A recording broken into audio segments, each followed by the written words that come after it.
Well, I'm back. And I'm excited I'm back. It was a month off, but it's because of just how crazy my schedule has been. Again, I'm the host of the show, Neil Haley. Got to go to my website, totaltutor.net. And also, you can follow me on Facebook, Neil S. Haley. You can friend me there, or Twitter, Total Tutor. And again, for our international audience, you could just check all that information out. But it's really exciting what's happened with the Total Education Network, and I'm always excited to do TV, but it seems like it's been so long ago. I was talking to my executive producer, Dave Cable, and I said, Dave, I want to do more shows, and then just things didn't happen. But luckily enough, someone else stepped in after our great co-host has moved on to WQED. So I'm really excited to talk about today our topic, autism, especially advocacy. And I'm just fired up after some of the meetings I've been in lately. They just have not been as productive as I want. The school districts, because of lack of funding, have decided to kind of close the door on families, fight families, and not really help them. And parents, you still have all the rights. And our guest today will help us in that process. So I want to welcome to the program Jen Forsyth. You are the Director of Fundraising at the Autism Center of Pittsburgh. Jen, thanks for coming on. Thank you for having me, Neil. I'm excited to talk to you, and I think that you have to kind of tell your story first, how you got involved in this as a parent with a child with autism, so that families understand out there that guess what? It's not a bed of roses when you get a child with an IEP when dealing with school districts, is it? No, and actually we've been through 2 school districts, and I am not sure if I'm, well, the first school district, I don't really kind of want to say the names just so, we're going to leave that up there just so we don't have any problems. But the first school district, my child was diagnosed with Asperger's syndrome in kindergarten. And at that point, it was just a very big struggle. He would not sit in his seat. He disrupted the class. He would have outbursts. He would run. And he was also getting bullied. This was a kindergarten child that was getting picked on and hit in the playground. And they would call home every day, well, he's doing this and he's doing this. And I was like, okay, well, why don't we get an IEP together? Why don't we get a 504? Why don't we get a plan of action? No, we can't do that. Okay, well, he has autism, isn't it? And my first initial reaction as a parent was, okay, well, isn't he entitled to an IEP? And that's not necessarily so. What the school district at that time told us was, since he didn't meet their standards for an IEP, they didn't have to give him one. And it got to the point by the end of that school year, we were tired of fighting with them, and we actually changed school districts. And the thing was, it was wonderful at first because we went to a school district that was willing to work with us. They had a wonderful staff, wonderful teachers, and we got our IEP, we got our behavioral plan. Everything was going great. And then we decided, since our son was still having some major problems with anxiety, with bolting and everything else, that we would get a service dog. And immediately within bringing the service dog home, after going through all the training, it took almost a year of training. I don't want to give the impression that, they just throw a puppy at your door and run away. His meltdowns stopped. He used to have 2 and 3 hour meltdowns. They stopped. He hasn't had one in almost 2 years because this dog came home. He doesn't bolt anymore. He's tethered to the dog by a leash around his waist. And whenever he's anxious or anything like that, the dog licks him or just rubs up against him, and that sensory touch calms him immediately. But then we had to fight the school for a year to get the dog in, and even though it was straight Americans with Disabilities Act, it was still another fight. We had to pull in the local media, the whole bit, and it took us getting an attorney and putting it in writing and her threatening them so that the dog was finally allowed in. And we still have issues now. We want to get adaptive technology. He really has troubles with handwriting. He has troubles with anxiety. Oh, no, he's fine. We don't see any problems.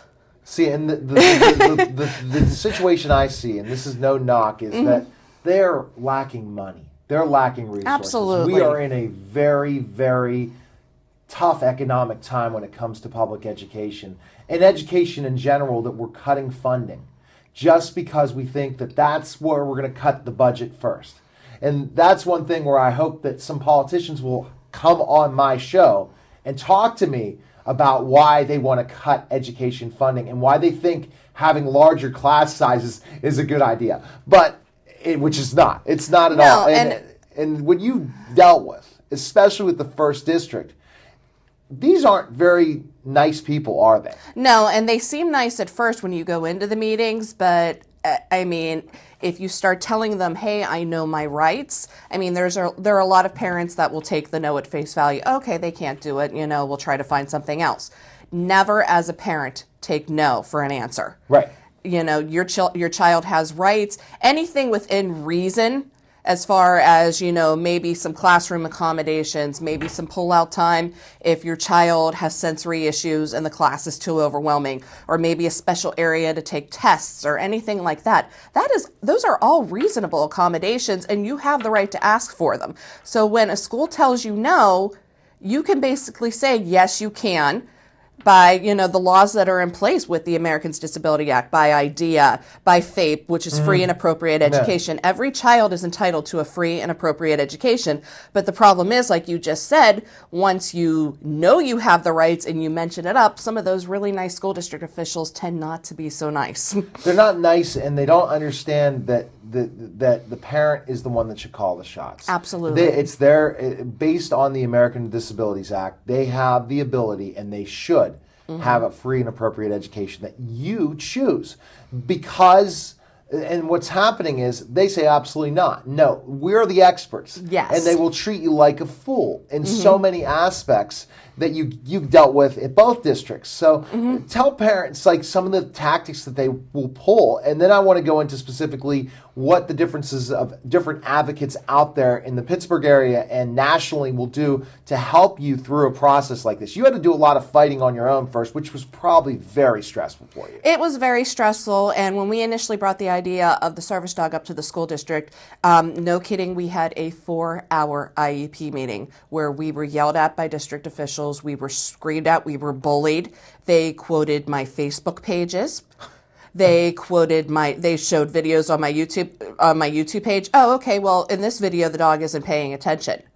Well, they didn't say, well, in that video, my child was frustrated, right, and the dog is trained when he is that agitated not to do anything, to sit still. And that's how she signals, even before we realize he's agitated, hey, there's a problem, you need to come help. Right. But they tried to turn it around as, oh, the dog's not listening, the dog can't be in school.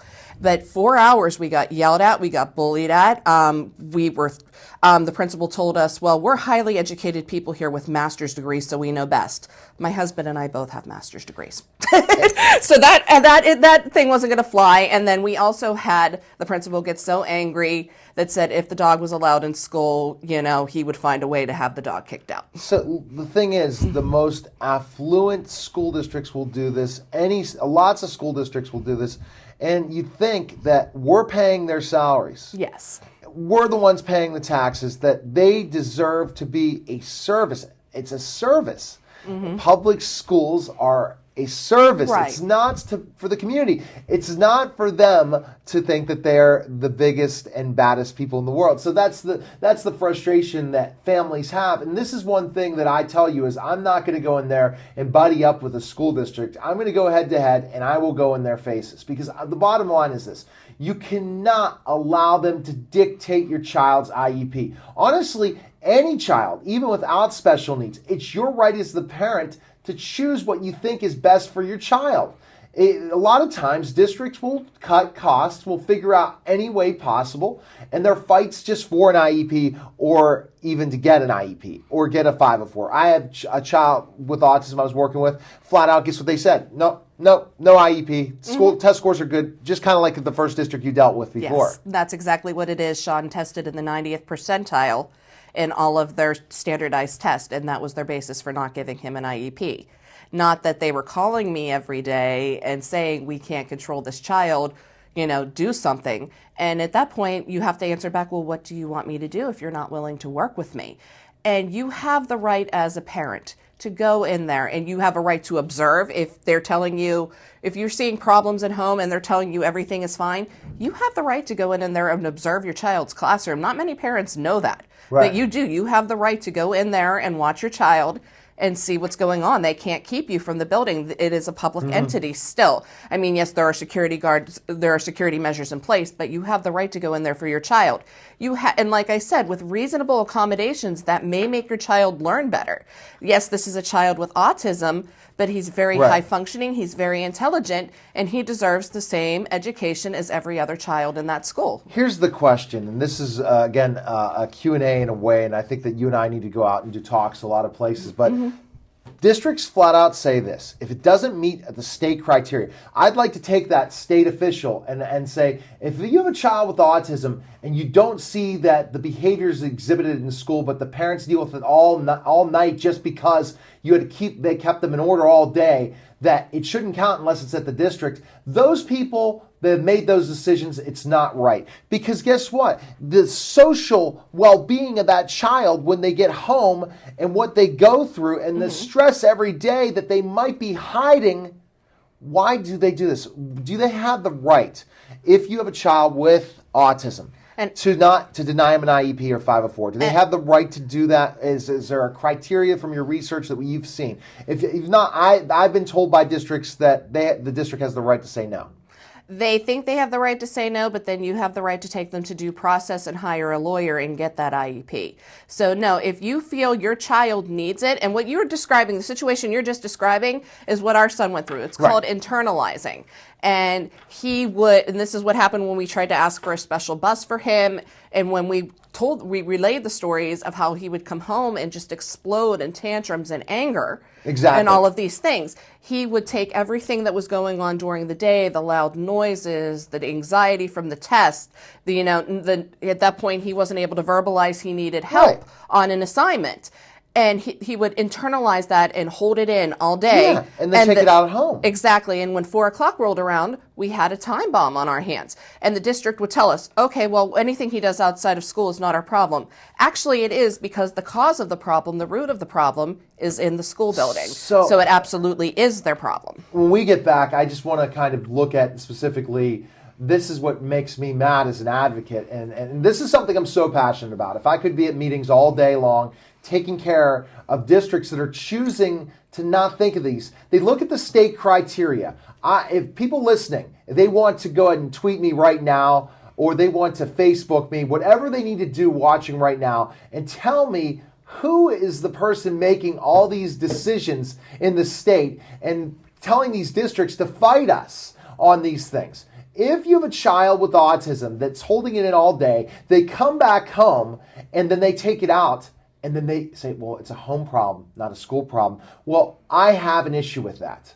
And I think that we have to look at autism in general in a different avenue and get school districts better trained and to have more empathy for these children and their families and what they have to go through every day.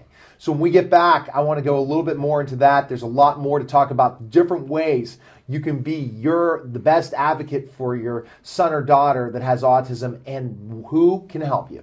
We'll be back in just a moment.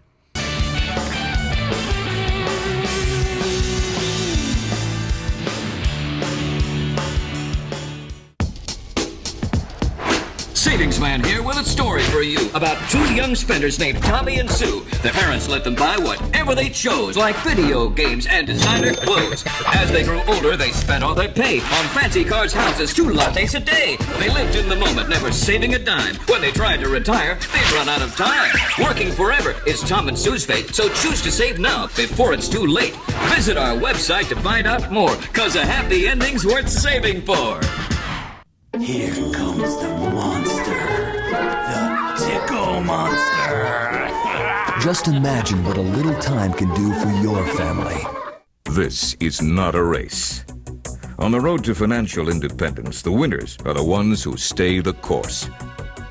Learn more about securing your financial future and choose to save. It will pay off in the long run.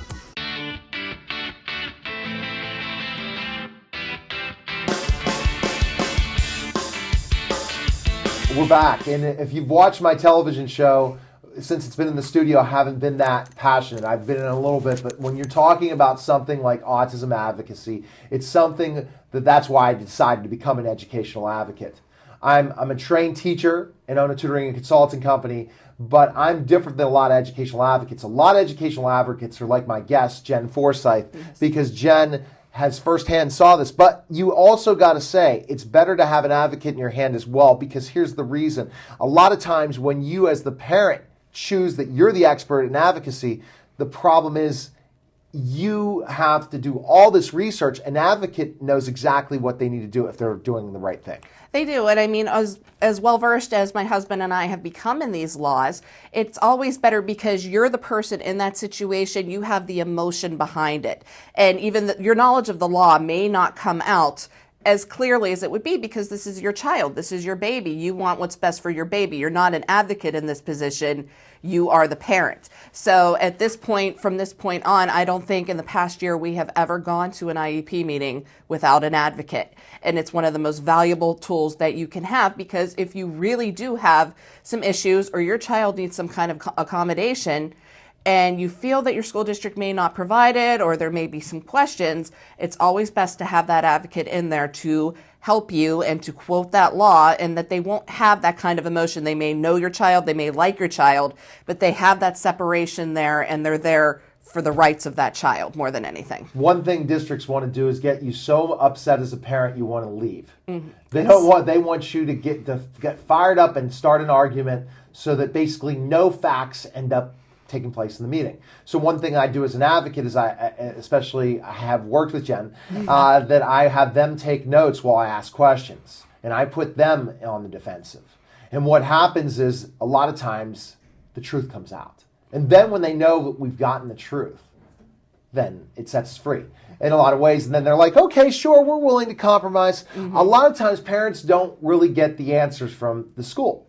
So that's the situation. So I guess we've gone into what you've gone through, and we're fired up about specifically these things in law, and that's a great Q&A for another time with bringing some more experts on the show later on, as now you have kind of put your hat in to be a co-host at times, so I'm excited. And you're a neighbor of mine now, which is kind of funny. Before you were a little bit further down the street. Now you're very close to me, so you know what's going on with me and seeing my yard and everything. So there you go. Now she's definitely a neighbor. And as you know, my neighbors end up staying with me a long time, as Jason, the public school guy, was my neighbor at the Cherlier Highlands when we were both going through college, and he's my radio guy on Sundays. So you might be here a long time to come in the studio and doing some radio. So Jen, let's go with the different educational advocacies. We've touched upon a little bit, but I want to go into the whole fact about advocating yourself for a service dog, because this is something different where a lot of districts would look at you with two heads saying, you don't need this. This is a home thing, not a school thing. So what types of advocate are you looking for to make sure that you can have a service dog in the classroom? The main thing that you want to look at as far as having an advocate for a service dog is knowledge of Section 2 of the Americans with Disabilities Act. That covers all service animals. And right now the law states you can have a service dog like we have our dog, or you can actually have a miniature pony. I don't think there's any school districts in Pennsylvania that have miniature ponies. I've seen them. They're very cute though. But the laws were updated in March of 2011. Those are the only two animals that are allowed to be service dogs. The service dog, there is also criteria in there that the animal helps with conditions directly related to the disability, that the dog is potty trained, that the dog is not a distraction. That dog is allowed in any public entity, and actually a school is a public entity. Basically, the only places that you really have to watch are private entities. Do not think you can take your dog into church just right in, because actually the church does have the decision on whether or not to allow the service dog. Our church is wonderful. They have made the dog part of the ministry. That's great. When she goes every Sunday with our son, it's absolutely wonderful. But churches are actually considered private entities, so you need to check with your pastor or your priest before taking the service dog in. And the other place is private homes. A homeowner does have the right to deny a service dog. But those are basically the only two places. School is considered a public entity. Right.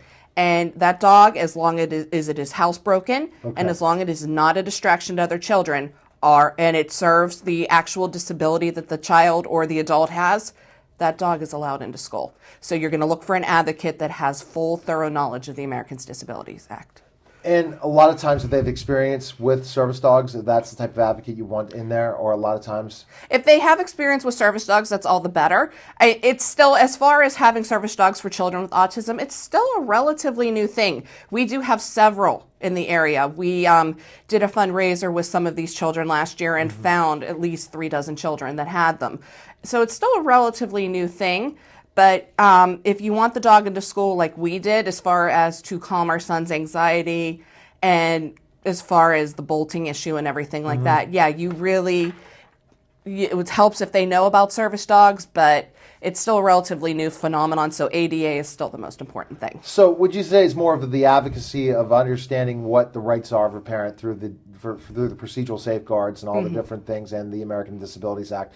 That's what you need to look at, right? Right, absolutely. That law is going to be your best friend, and there are several checkpoints, and if you have a good enough lawyer or a good enough advocate that is well-versed in that law, and many of them are becoming well-versed in that law because there are more children across the country. There have been service dog cases in Texas, in Virginia, in Florida, in Oregon, in Ohio, many other states.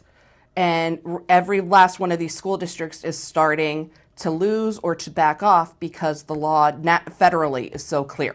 Any local law, any state law, any school district rule. There is actually a school district in this area that says that you're not even allowed to bring a service dog for an assembly. And how do they get away with this? Because nobody's tested them on it. Federal law trumps all of those. And that's what you have to remember. So the situation, what if they, let's say we talked about that district, we're not going to say that name, but that, again, you get on our bad side, you never know. But I will. Jen, I don't know, Jen, again, is an entity with the Autism Center in Pittsburgh. Myself, go ahead. Go after me. I have the right, it's my rights as a journalist to bring out those different things and to be fighting for parents. Now, Jen, a different story. Absolutely. In certain ways, she's probably like, okay. So let's just say they say no. What's our next step? Your next step is to possibly bring an advocate in like you or somebody else who really knows those laws. Are willing to request those things and then say, we're going to go do process, or we're going to get a lawyer if it continues. Absolutely. And you can either go to due process at that point, or you can get an attorney, and you can file by yourself with the federal courthouse in downtown Pittsburgh. You would go to the federal building. I believe it's a $350 fee. And you can file yourself. I mean, it's better to have a lawyer, and it's better to have somebody on your side with knowledge of these laws. But this is something a parent can even do themselves. As far as bringing due process or even bringing a federal lawsuit against.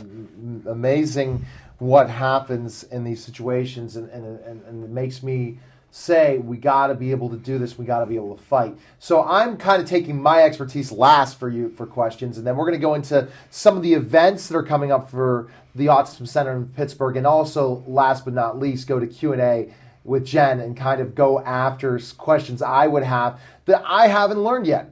I'm pretty much undefeated as an advocate, but I would love to see situations where certain things have taken place, and we can kind of share those in the last segment if we do have time.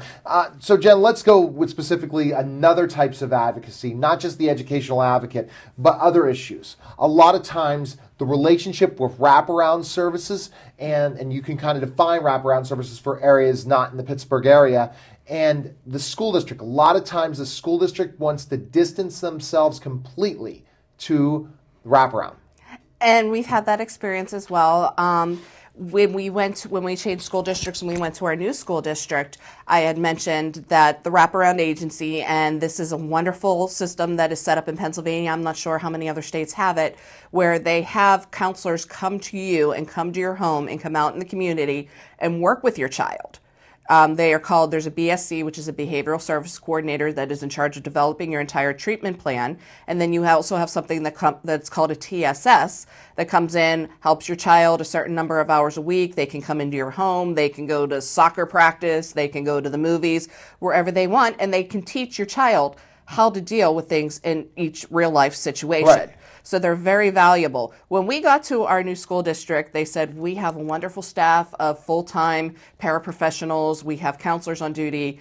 Your TSS will never need to come in here. And for a while, it was fine. And we were absolutely fine. But after 2 years of, we're seeing this problem at home, we're seeing this problem at home, and the special education teacher coming back with, we don't see anything. He's a perfect angel. And guess what? Sometimes districts don't tell the truth. But then out of the blue, we'll hear, okay, well, he's having problem with this or he did this. We requested that another aspect of wraparound care called mobile therapy, where they actually come to the house and they'll do basically a therapy session with your child, or they'll help your child similar to what a TSS does. We actually just did this last month. We reopened the IEP and you can reopen your IEP at any time in writing. Anytime during the school year, you can do that.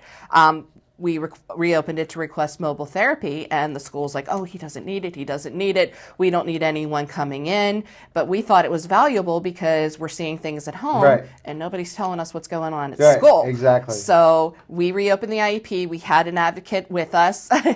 And they resisted for a little bit, but that advocate kept persisting, kind of the thing of, they're helping at home, they're helping with you, this could help form the bonds of communication. They put it in a much nicer way than we probably would have put it, my husband and I. And because of that advocate, we ended up getting mobile therapy in the school. So we now know that my child wasn't eating his lunch. Nobody had told us that all year. He was throwing his lunch in the garbage can and not eating. And considering he can't even break 60 pounds at 9 years old, that's a concern. Or that he was having trouble in the hallway or anything like that. It was such a valuable tool, and without an advocate, I don't think we would have gotten it. And the key thing is it's another person to talk to. It's another person to talk to the district in a more a civilized manner. And I'll use the word civilized because a lot of times they will try to push buttons and they will try to get people upset. But if you take on, you're in the middle of this and you're looking what's best for your family, that's the most key component. And I think that's what you're figuring out. And now more and more, the more you're getting involved now with fundraising with the Autism Center and all these things, it works out. So that's the interesting thing about wraparound. One of the things, what about rules? What have you seen in laws? And that'll be for a Q&A. But ultimately, a lot of times they'll say, oh, they only can come in once a month or every quarter. It's like they don't want to work with them. And they believe the school's the only thing. And that's something we need to have a news point built in going on right now. If it doesn't happen in the school, it never happens. So we look at Connecticut. We look at these other issues. Were there red flags that were going on in home? Absolutely. Were there red flags at school? Yes, that were hidden and were lied to because they didn't want to admit it so that they didn't have to get extra services, so they didn't have to pay for those services. And a lot of times I think, well, wouldn't a school district want a special needs child? Wouldn't they want that extra money for the IEP? And that's not the case at all. They don't want that for those numbers because of No Child Left Behind. Yeah, and I think it's a matter of personal pride. They want to be able to fix your child all by themselves. They want to be able to say, we took this child that was turning over furniture and trying to run out of the building, and we made him this perfect child. I think it's definitely a pride thing for them as well. We fixed him.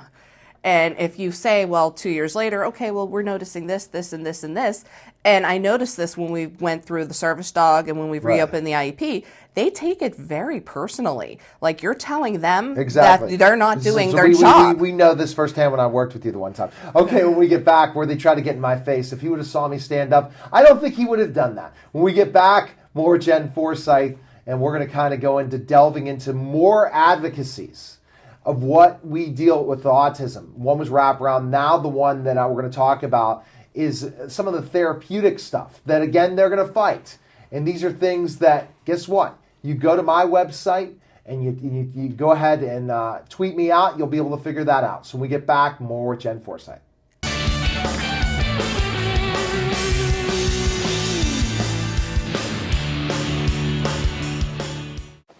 Kenny? Mo sa table de multiplication mo dégg 3 fois 1, 3. 3 fois 2, 6. 3 fois 5, 15.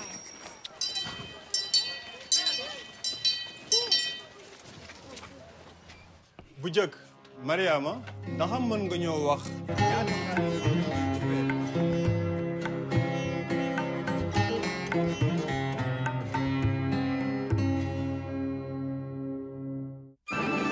And now, another adventure with Savings Man.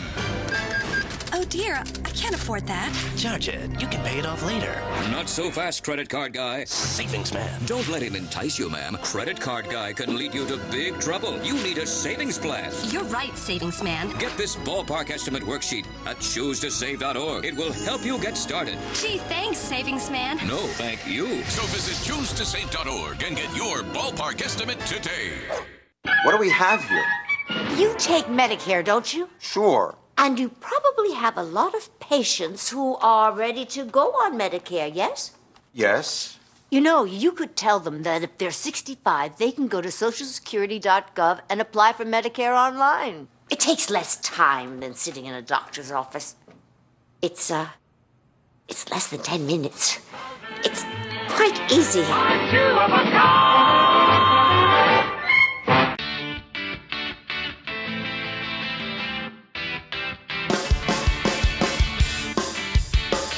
Well, I'm happy to be back on TV again. Really, Dave, we have to set this up. Is this going to be more than once a month? We'll have to see once we get the interest in the Pittsburgh area, especially when I told them we're going to do more hard-hitting topics. Parenting was great, but now we're going into some controversy where I'm sure people watching are saying, well, this is the Neil we know. This is the Neil that we listen to every day, especially if you want to listen to me on the radio. Thursdays at 3 o'clock on 1080 AM WWNL. I'll have a half-hour show. I interview celebrities and also have education tips. And then Friday at 4:30 on 88.3 FM in Pittsburgh, and it streams live at WRCT.org, will be the Total Education Hour, which we really go after things, and we really have some controversy. So you got to tune in. I have 7.5, 8 hours of programming. Total Tutor, Twitter, Neil S. Haley, Facebook. We were with Jen Forsyth from the Autism Center of Pittsburgh, and we're kind of really delving into all the types of advocacy. And I have so many questions for the last segment because I could imagine if I had a child with special needs and the district was telling me to pretty much walk away. I'm not doing that. And families out there, you have the right to say absolutely not. They'll just hand you the procedural safeguards at the beginning and say, remember your rights. But then, when the meeting starts, you're a fool. But there are some good districts. But the thing is, you wouldn't think of which districts are very good unless you have people in place, an advocate, the threatening of a lawyer, or due process. Then they love you. They'll treat you like gold. But if they don't think you know anything, they're just going to pass you on through. So let's go now to another thing with autism, which is a lot of the other therapy that, like you said, oh, he's fine. We don't have to worry about that at all. Forget about it. He's a perfect angel. But you're utilizing a lot of this therapy at home to keep him under control. It keeps him calm. That's another thing you have to fight, right? A lot of the different therapeutic strategies, not just a service dog, and advocacy. Absolutely. And we've had these issues, like as we mentioned in the last segment about mobile therapy. That was something that was recently presented to us maybe about 3 months ago, and we never knew it was an option. My child is getting to the point where he is actually starting to get better and learning how to cope and verbalize, but he still needs that emotional support. So they have cut down some of the TSS and BSS hours, not because of budgeting, but because he's actually getting better, which is wonderful. But he still needs that extra help, and that's where mobile therapy was suggested. And yes, getting into the school, like you said, it ended up having to be put into his IEP.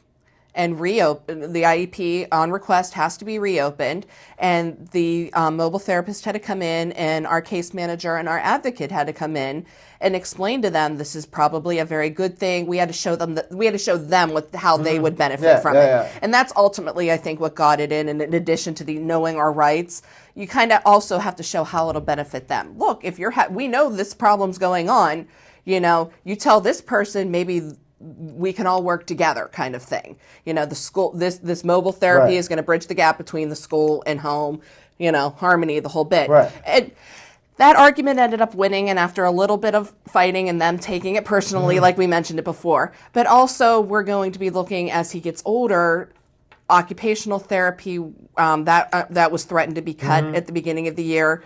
You can't read the child's handwriting, and he's in 3rd grade. So we ended up getting that reinstated and actually getting it increased so that he could have that in the school.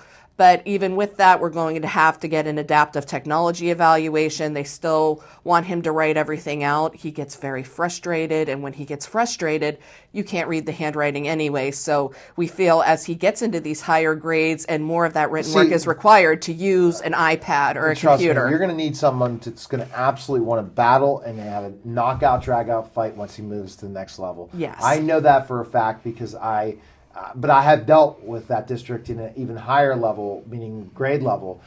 The fact is, till they know that you're not going to play, and that's it. You're going to see. But a lot of times they think they're the expert. Oh yeah, you know what? He doesn't need this. Why are we going to use assistive technology? His grades are fine. Absolutely. Yeah, but isn't there an asterisk on that report card? It's like what they want, and this is where we go into the education portion of this. What they want is the child to be happy, but they're not looking at their future.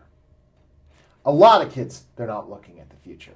They're looking at teaching to a test.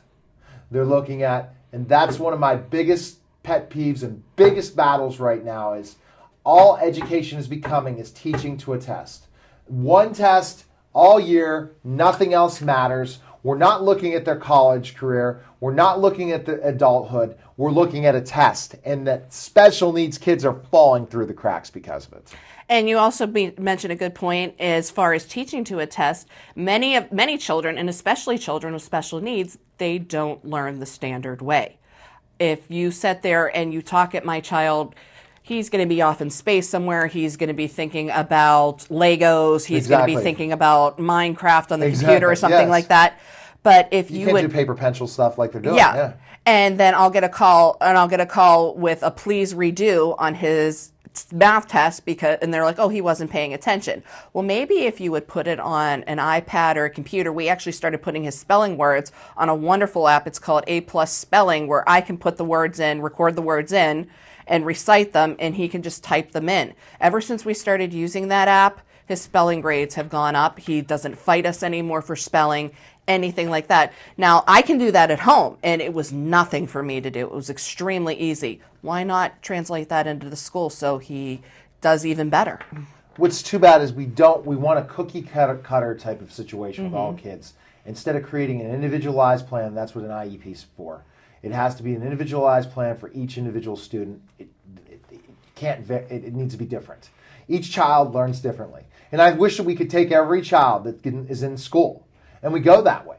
Maybe we need to look at the Socratic method and different ways of Greeks, how they taught in education, and the Romans, and say, well, you know what, way we've created this factory type system where everyone's taught the same way doesn't work. And districts will always say, but we really do differentiate. Till you have to prepare for the standardized test, which right now, if you're watching this show, you know all they're doing is PSSA preparation. They're not doing anything else. And I was told that flat out when I was in a meeting a couple days ago. So that's where we're at. That's where we're dealing. And then, so we talked about therapy. Last is the education portion. And honestly, if they think that they're happy and adjusted and have good grades, nothing else matters. We're not looking at what they're going to be in middle school. We're not looking at where they're going to be in high school. All we're caring about is today, not tomorrow, not the future. Why? I think you bring up a really good point, Neil. I think it's basically what they're trying to do is to pacify your child. Exactly. And I think that's what we came up with last year is the reason he doesn't have the outburst at school is because they appease him and give him everything he wants. If they can just give him, it's kind of like, okay, what can we do to keep this kid quiet? Exactly. What can we do, Most definitely. Just to keep him out of the way. And I think, honestly, that's the way a lot of these schools are looking at these children. If they can just, shut them up from 9 to 3, right. And get through the day without having to handle them, right. Then everything's good, the kid's good, it's all hunky-dory. Well, OCC, but that's the reason that's happening with not just special needs kids, it's happening with everyone. Yes. And it's because a teacher in an affluent school, if their kids do mostly well on the PSSA, they don't have any gripes. All that matters is you did well on the test. Right. That's all that matters. I remember when I was teaching. Oh, test scores. That's all that mattered. All year, if you maybe taught kids to increase their reading levels, doesn't matter. It's that one day, that 1 week of standardized tests, which is one of my least favorite times in the world. And that's where a good friend of mine with National Opt-Out Day, Parents, you can opt out of your standardized tests by religious reasons. So try any way to apply now to not even take the test, especially if you believe you can fight it right. Because we need to stand up to this teaching to the test method, because it's hurting special needs kids, it's hurt everyone in education. And I'm really embarrassed to be an educator in this country right now because of that. So that's just my little thing. So let's continue with. So what an advocate does is, like you said, look at that child. And a lot of times you look at the IEP and you say, well, I want my son to become better at math. I don't want it just to be completely adapted. I want him to be doing what the rest of the students are doing. And sometimes they'll say, well, his grade's fine. He's doing fine. He's not capable of doing more. Well, why can't we make some changes? Why is that? I think at this point, like you said, they're teaching to a certain standard, they're teaching to a certain level, they're teaching to those tests. And when you have a child, I mean, we're very lucky that we have a child that is so high functioning. We have the same expectations of our son that we have of our other two children. We want him to do well in school. We want him to get good grades. Right. We want him to go to college. And we feel, by what we have seen at home, by doing alternate things than just having him sit at a desk, he is more than capable of reaching those goals, if just explained to him in a different way, if shown to him in a different way. So that's usually our question. Yes, the basic is not good enough for us. What can we do to make him better? And you have the right to ask for that. And you have the right to get those things in place for your child. So it's just basically at that point takes the parent opening up their mouth and requesting it and having that valuable advocate back up to reinforce that. See, a lot of times if you don't request it, it never happens. Absolutely. They're willing to do, if they knew that math was an important thing. I was in a meeting 2 days ago. Mm-hmm. Well, we never heard from you. Well, we never heard from you. Yeah. So it's like always they put it on the parent and, and the advocate. You were supposed to email me every week. Well, you never gave me the feedback. You're at school. So that's where it becomes the fight. And I understand, teachers, you're working tremendous amount of hours. You are working very hard, what you do. You don't have the resources. It's not your problem. It's our politicians' problem. And it's our school board's problem, and it's our superintendent's problem that they're choosing the one thing to cut in education is special education, and then the arts and sciences. They're forgetting about it, making it all that matters is math and reading. Nothing else matters, and we're going to lose our kids in the 21st century. We truly are. And I think teachers are starting to realize that as well. We have been blessed with some amazing teachers that have been placed in Sean's room, especially the teacher that she has this year. And it's funny because when we've been in IEP meetings, the special ed teacher, the principal, and the special education director will be like, oh, he's doing fine, he's doing this. And then all of a sudden you'll see her in the background just shaking her head. Like, no. And that's good that these teachers at least are speaking out, but in other districts they'd be afraid because and I'm sure, and it would be a very difficult situation. Absolutely. I mean, the teachers are required to toe the line, and they would love to do more with your child. They would love to speak more with you. They would love to try all of these things. But the bigger classroom sizes, like you mentioned previously, and then their hands are also tied from higher up within the administration. It makes it very impossible to do that.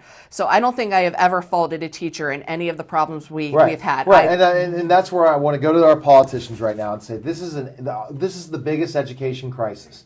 Just because if you're a Republican, a Democrat, conservative, a liberal, in the center and independent, it doesn't matter. You need to go and observe your district school. You need to sit in a school board meeting and hear what they're talking about. And then when it comes time to the next election, you need to vote.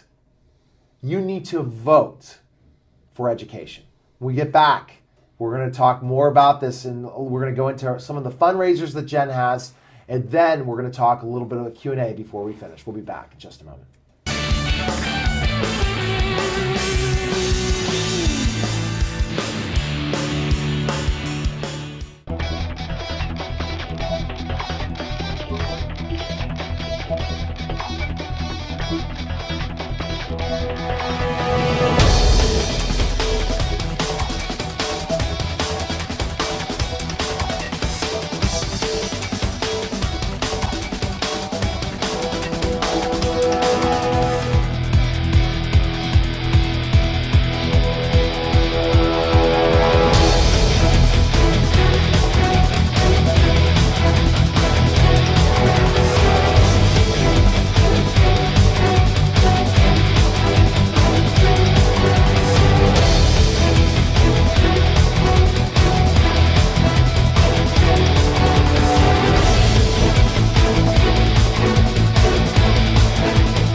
Well, as you see now, I'm kind of controversial in certain topics if you just tuned in. But I want you to go to my website, TotalTutor.net, and you contact me. Twitter, Total Tutor, Neil S. Haley, Facebook, with questions. I mean, because really, we are in a dark time when it comes to children with special needs being serviced correctly. But what Jen's trying to do is for families that really don't have resources to get the opportunity for advocacy, to have the opportunity for service dogs. She's teaming up as the director of fundraising for the Autism Center of Pittsburgh, and you have some upcoming events and also ways that our viewers can get involved to help out. Absolutely. And you can go actually onto our website, which is www.autismcenterofpittsburgh.com. If you have advocacy problems like Neil and I have been talking about, you'll be able to phone in or to email and call and help you. We have two wonderful women, Becca Major and Kristen Gallagher, who answer the phones and take those calls and refer you to people like Neil, who will definitely help you. And if they can't refer you to somebody, they'll come out and do it themselves. The wonderful thing about the Autism Center of Pittsburgh is it is completely staffed by mothers of children with autism, people who have been in your shoes, people who have been there and know the laws and know who to put you in touch with. And that's with advocacy, that's with insurance appeals. If your child's care is getting denied, they can help you take it to level 2 and level 3 appeals and get the services that your child needs. The thing is, though, we are run 100% on donations. There are no grants at this time that come in. There is no angel fundraising. There's no money falling out of the sky. It is run 100% on donations. And as it happens, April is Autism Awareness Month. We encourage you to go to that website for the Autism Center of Pittsburgh.com. Up in the upper right-hand corner, there is a button you can push to donate. We will also be having a softball tournament May 19th that is in conjunction with Jamie's Dream Team, another wonderful local nonprofit in the area. And we're going to have at least 20 teams to sign up. We're going to have bounce houses, face painting, food, beverages, lots of games. Winning team gets a big old trophy, everything. And we will also be soliciting things through Dove Chocolate Discoveries as all month for Autism Center of Pittsburgh. So watch for that on our website. And also we are teaming up with a couple other jewelry places and to sell some things, and those will be up as well. And I would like to show this bracelet right here is available through our store on the website. This is the easiest and probably least expensive way to show your awareness. This shows that you support autism awareness. This is $3 on our website. Very easy, quick way to do this. You can wear this the entire month of April. Your local organizations are the ones on the ground that help you. Your local organizations are the ones that help you with your insurance appeals, that help you find those doctors, that help you get to those psychological evaluations and diagnosis. So before anything else, I encourage you to support your local organizations first. And I think that's so important. And let's go to the softball tournament. So who's involved in the softball tournament? What are you? The Autism Center of Pittsburgh, we are co-sponsoring that with a wonderful organization out of White Oak called Jamie's Dream Team. They sort of operate along the lines of Make-A-Wish. They find terminally ill children or people with disabilities or people through a hard time that need help, that make their wish come true. This past weekend, they have a little girl that was dying of cancer that just wanted a princess party. And they brought in the most beautiful thing. They brought in all the princesses for her, huge ballroom, huge cake, huge dance. I mean, this little girl sadly does not have much longer on this earth, but she's going to remember that special day when they made her feel like a princess. So we are teaming up together. And we are taking registrations right now for teams to play. Basically, big old softball team. It starts at 8 in the morning. It's going to end probably about 8 at night. Lots of games, lots of food, lots of prizes. We're going to have a silent auction. We're going to have 50-50. All of that money is going to be evenly split between Jamie's Dream Team and the Autism Center of Pittsburgh. And that's going to go on their side to making more dreams come true for people who need them. And also to get more advocacies on our side and more resources to help our families. I think that's tremendous, and I hope that our families out there will definitely go to the softball event, maybe even participate in it, and check out all the fun things that are involved in it. And I think that also, Jen, you're looking at other events as well coming up later on. I think that what we need to do is bring more awareness and Q&As, opportunities for you to do Q&A or myself to do Q&A, to really speak out about all these different things. I think the passion that's involved is what you've gone through as a parent. And you don't want to see this happen to tons of other parents, do you? And I think that is why I decided to join forces with the Autism Center of Pittsburgh and work with them. All of these, like I mentioned, the staff is moms of kids with autism. We have all had our personal battles, whether it be with schools, whether it be with insurances, whether it be with just other people not understanding. Basically, you could go into a mall, your child's acting up, you know it's a sensory issue. Meanwhile, somebody else in that area is looking at you like you're a bad parent and you don't know how to raise your child. So to bring that awareness out that it just may not be a behavioral problem, your kid just may not be out of control, this is actually a diagnosed disability, to bring that awareness out, to bring that funding out to help other families.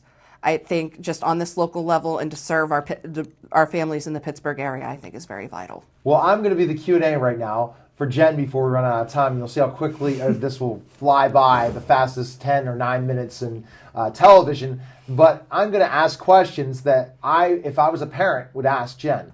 Is it any time a bad time to go ahead and question the district? Should you kind of do research before doing it, or do you recommend always speaking out? Just find out if your rights are met. Do you think that they need to take as many questions as possible? Do you think they need to be called on the carpet as much as possible? That kind of thing. Or do you think it's more to research first before doing? What is your recommendation? I think a little bit of both, actually. If you're in a meeting and they suggest something and it just doesn't feel right, obviously in that situation, you're not going to have time to do research. So if it doesn't feel right, question it. This is your child. This is your child's education, of course. Until you feel satisfied, absolutely keep them in there. Yeah, they may have another meeting in a half an hour and they're trying to rush you out the door. But if you don't feel right, you have every right to fight for your child. If it is a bigger issue and you still don't feel right after that meeting, absolutely do your research and come back. This is, as you said before, our schools provide a service. They educate our children. They are the people that help turn our children into productive members of society. If you don't feel that your child is getting the right care, why take it? Why take it? And it's better to fight now than fight later. Absolutely. Isn't it? Because just think it, when your child's younger, it's better. Because when you get them into the high schools, trust me, it's another battle. Because again, the excuses. And they're like, well, they're going to be gone soon. And when I talk about this, I'm not trying to be upset against districts. I wish that everyone together as a team, especially in every school board, will say, we don't want to see these parenting groups attacking our district. Because it happens everywhere. It happens in my area. It happens in the city. It happens in the north, the south, the east, the west of Pittsburgh, and all over the world, and especially in the United States. Why can't we figure out this issue? And that's the biggest problem. How can we make sure that our kids are serviced more? And that means talking to politicians. And I'm sure also you're on the ground talking to politicians as well, trying to tell them this, we're not going to take it anymore. Absolutely. We are definitely trying to talk to politicians, and we've made a little bit of headway. We are starting to get responses now, and hopefully those responses turn into meetings. And I think it also has to be a partnership between all three. The politicians have to let the school districts know it's okay. These are within their right. If it's something that is an absolute right, don't fight it. Right. Because it's going to cost you more money in the long run to fight these people, to go to due process, and to do all of this other stuff than it is just to give them the service in the first place. And I think the schools need to stop taking it so personally. Right. Is basically what it is. They take it personally. The teachers take it personally. I was sitting in a meeting where the teacher was literally arguing with the parent. Let's figure out conflict resolution, please, teachers. Let's train teachers in conflict resolution. You maybe have just imagine if you're a teacher and you're a parent, then you take the side of the parent. What would you be doing with your child right now? You would be fighting tooth and nail. So as the teacher, you have to understand it's their child, it's their situation. But that's the thing, like you said, the personalized, taking it personally. I'm upset you did this. Right. So a lot of times, I think the more resources you have, the more your point A, point B, point Z, the more they're going to just say, let's get them out of here. Let's do what they need to do. Because if they know you're going to go here, here, here, We don't want that hassle. Yeah, I believe parents, all parents, not even parents, just parents with special needs, but any parent, you really need to educate yourself on your rights and know that you have the right to go into that school and observe, or to call a meeting at any time, or to just ask for extra things for your children. If it's the same thing if your child is being bullied, if your child is having problems in a certain class. One thing I would that's probably a whole wealth of topics for another show. Exactly. But if your child's having trouble in math and needs to either move out of that class or move into another class, know your rights. Why have your child struggle? Why have your child fall behind when you can go in there and yes, the math teacher may take it personally and get upset, but you're not there to please her. You're there to help your child. And I think if both sides stop taking it so personally and just work together for the betterment of all of these students, there wouldn't be so much conflict. The conflict, please. So first thing I'm going to do, and I'm going to ask one more question after that, but I want a call to action in a way of just saying, I want you, if you're really fed up what's happening in your school district, to contact your local politicians and tell them, by the way, we expect certain things. And we don't have those, forget about it. So again, where can we find more information on you and learn more about you, Jen? You can go to our website. It's www.autismcenterofpittsburgh.com. We will have our events going up on the website very shortly for April, which is Autism Awareness Month. And remember that if you are going to make a donation for autism awareness, to donate locally, because we are the people on the ground that will help you the most and help you the most immediately with any of these issues that we discussed today. And for my website, TotalTutor.net, Thursdays, 3 o'clock, 1080 WWNL. I interview a lot of interesting celebrities. I'll have Randall Cunningham on the show in a couple weeks. And then WRCT, some really interesting debates always go on there. And that TotalTutor.net, Total Education Network, every day, different education talk, Q&A, spotlight show, all these interesting education topics, and my celebrity show. So go check all those things out, and we'll talk next month on TV, and I'm looking forward to it. And Jen, I heard we'll have probably another really interesting guest, and I think my co-host Jared will show up. So take care, and we'll see you next month. Good day.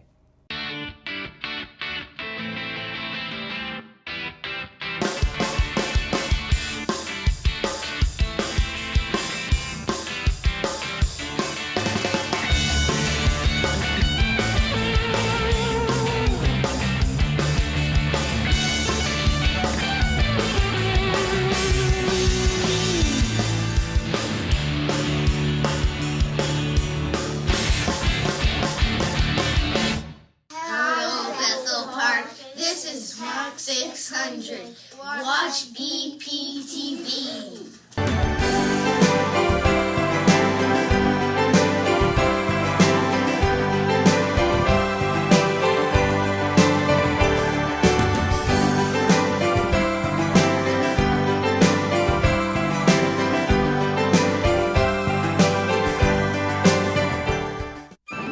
And now, another adventure with Savings Man.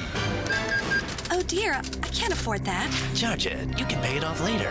Not so fast, credit card guy. Savings Man. Don't let him entice you, ma'am. Credit card guy can lead you to big trouble. You need a savings plan. You're right, Savings Man. Get this ballpark estimate worksheet at choosetosave.org. It will help you get started. Gee, thanks, Savings Man. No, thank you. So visit choosetosave.org and get your ballpark estimate today. This is not a race.